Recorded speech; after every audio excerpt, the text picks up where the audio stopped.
Hello and welcome to Songs for the Struggling Artist, the blogcast. This is episode 471. My name is Emily Rainbow Davis and I am happy to be here with you. Or rather, you're here with me. I'm at the moment just by myself recording. But later, when you listen to this, it'll be like we're in the same place. Really, I don't know. Anyway, today's blog is about podcasting. Hey, which is what we're doing right here, right now. So it's a little bit self-reflective, although really it's more reflective of a podcast that I listened to than reflective on this particular podcast itself. But otherwise, yes, it's about podcasting.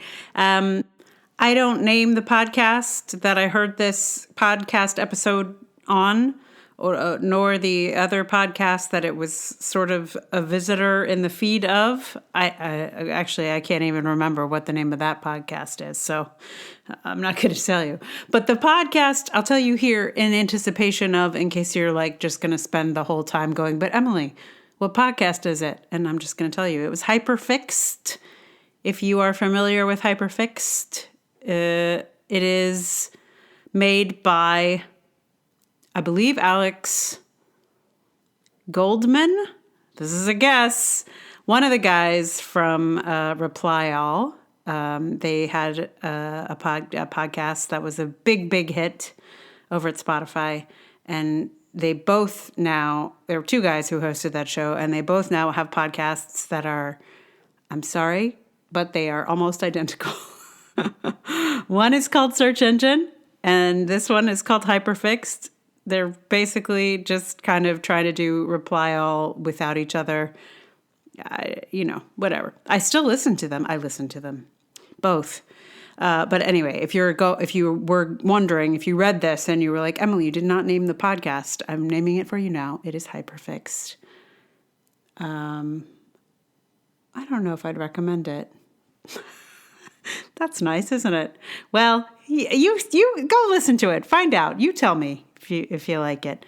The concept is that they try and solve problems for people.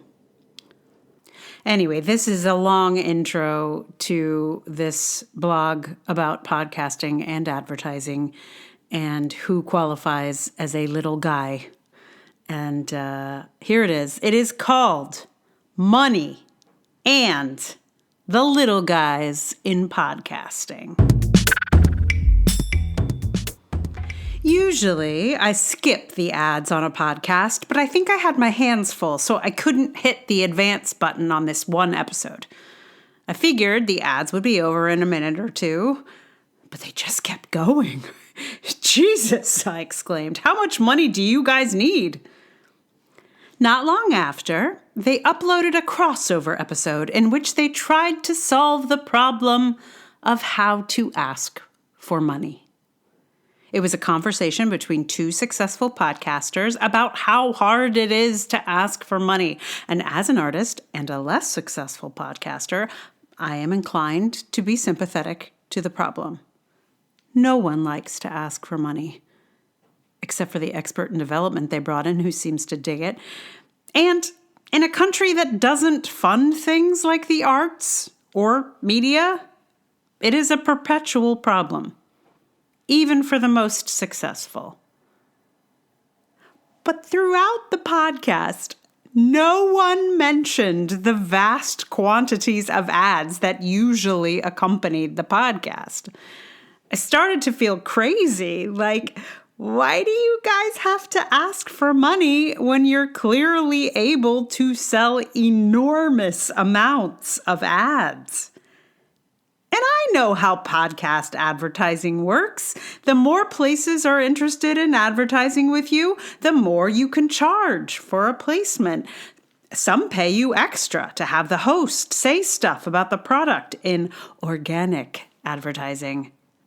This podcast does all of that.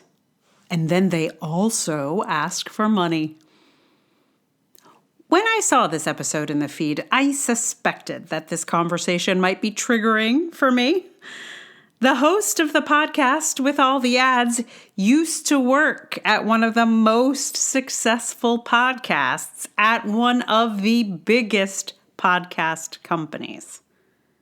When Spotify bought that company, they paid $230 million for it.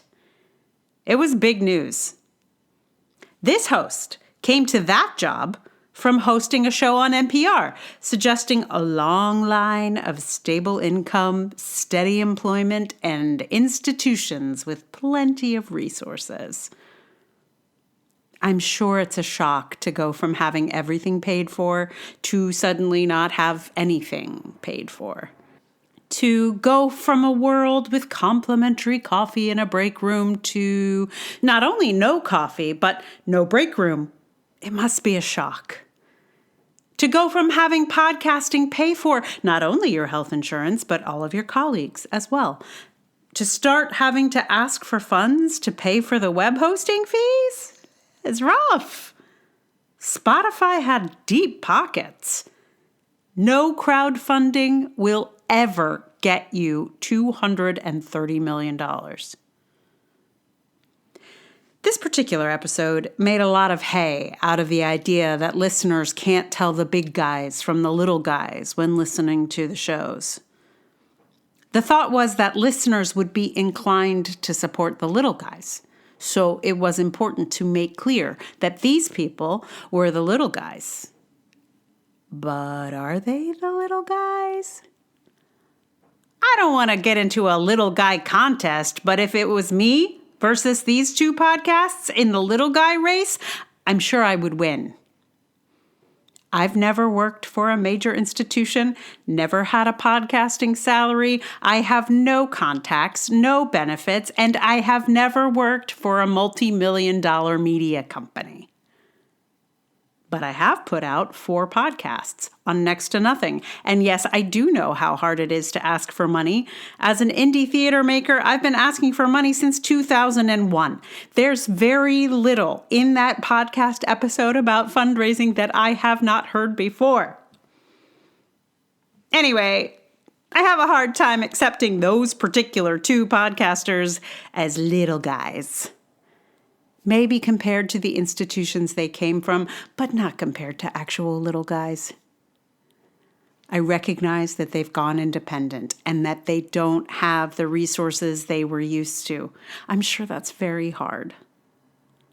But when I listen to this podcast discussion, I imagine that they're trying to pay for things that I could never even dream of. There's little guys and little guys. And the thing is, as a longtime little guy, I'm not actually convinced that people want to support the little guys. My sense is that the support dollars tend to cluster around the middle guys. The guys that are established enough that they feel like a safe investment. The guys that are experiencing waves of success. The guys that seem like they're on their way up. Often, the actual little guys feel far too risky for people, too hopeless a cause, too on the edge. From what I've seen, people like to hitch their money wagons to rising stars, not old stars or persistent stars or stars that seem to just spin their wheels in the same place.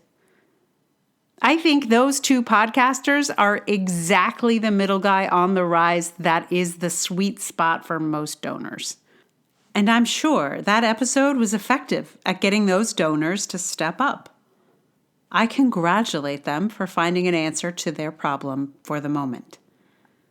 But I also know that this is not a well they will be able to return to. Like every fundraising push, nothing is the answer forever. When someone figures that out, please let me know. But being part of big institutions and multi-million-dollar media companies certainly helps. So I felt bad about not remembering the name of the other show that this podcast episode was connected to. Basically, it was hosted by that show, and that show is called Proxy. I looked it up, and discovered the name. It's about emotions or something like that.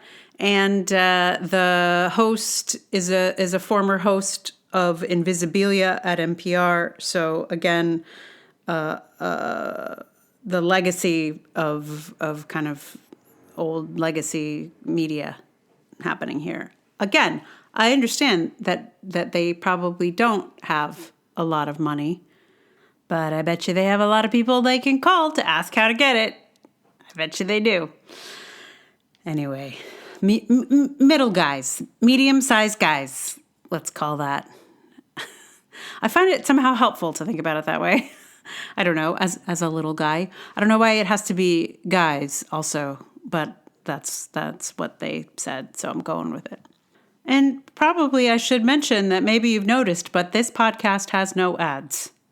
And I did try to do ads many years ago, but ads are based on how many people listen to your podcast. And when I did the experiment back when I was on Anchor before Spotify bought Anchor, I did this demo advertising thing that they were doing and ran an ad in this podcast for a little less than 2 weeks and made $1.30, which I have never received.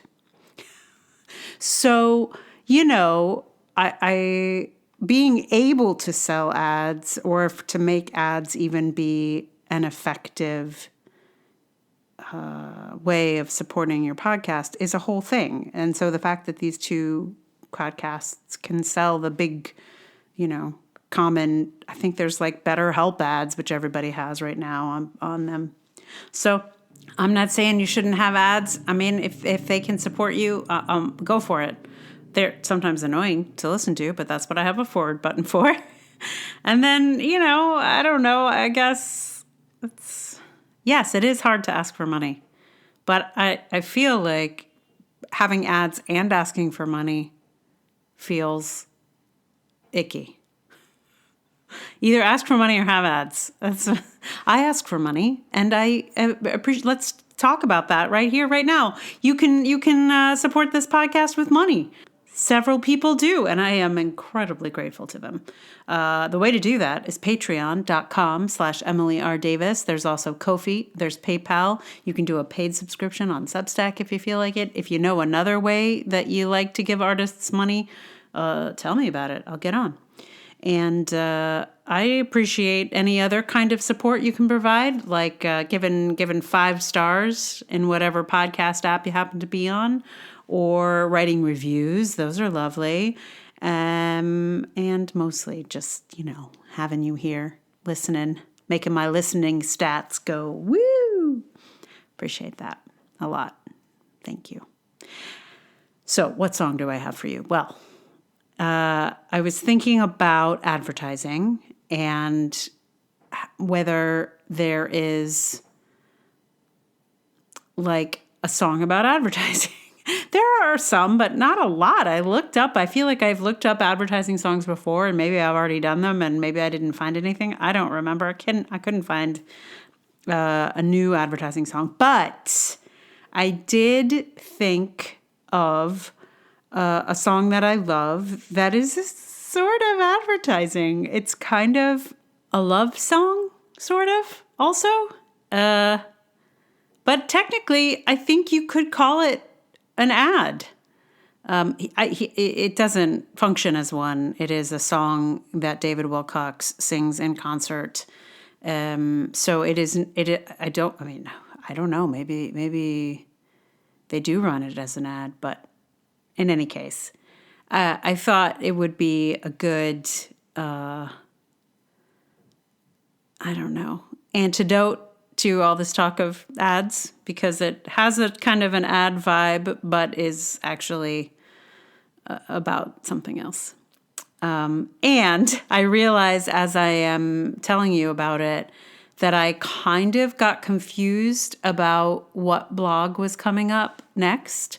And the next blog is about confusion between advertising and art. And this song is for sure a blend of advertising and art. So I think this song is good for both this episode and the next episode. So I don't think I want to just play it for you again. That would be lame. But, if you're like, you can just call yourself back to this song when you listen to the next episode if you prefer. Anyway, the song is called East Asheville Hardware. It's by David Wilcox. I know I'm having a David Wilcox year. I'm not sure what's going on. But this is, I believe, the third David Wilcox song I've done in the last handful of months. So, anyway, but please enjoy East Asheville Hardware.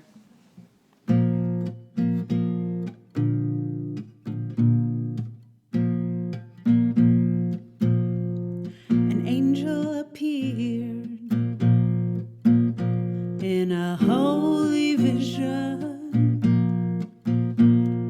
stood by my bedside in the shivering light, spoke my name,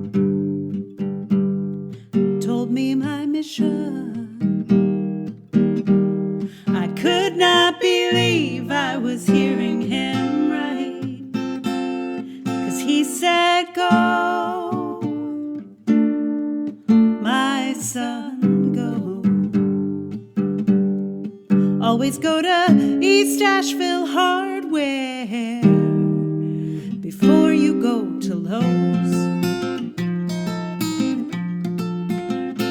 Go to East Asheville Hardware before you go to Lowe's. You'll help to keep them open. I'm worried they might close from the stiff competition from the national conglomerate, with a full-page ad in the color section of the Sunday paper supplement, and stacks of plastic swimming pools, and 7 brands of power tools, and rows of registers, all having nice days. But no, you go," he said to me with light around his face. He said, "You go first to that age-old place, to that old wooden door that you have to close behind you, to the whiteboard wooden floor worn down soft, to the real thing, good advice, quality at the fair price, and know that they know how deep the frost goes here.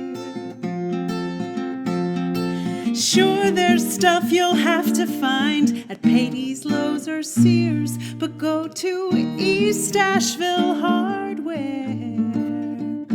Go to East Asheville Hardware before it disappears."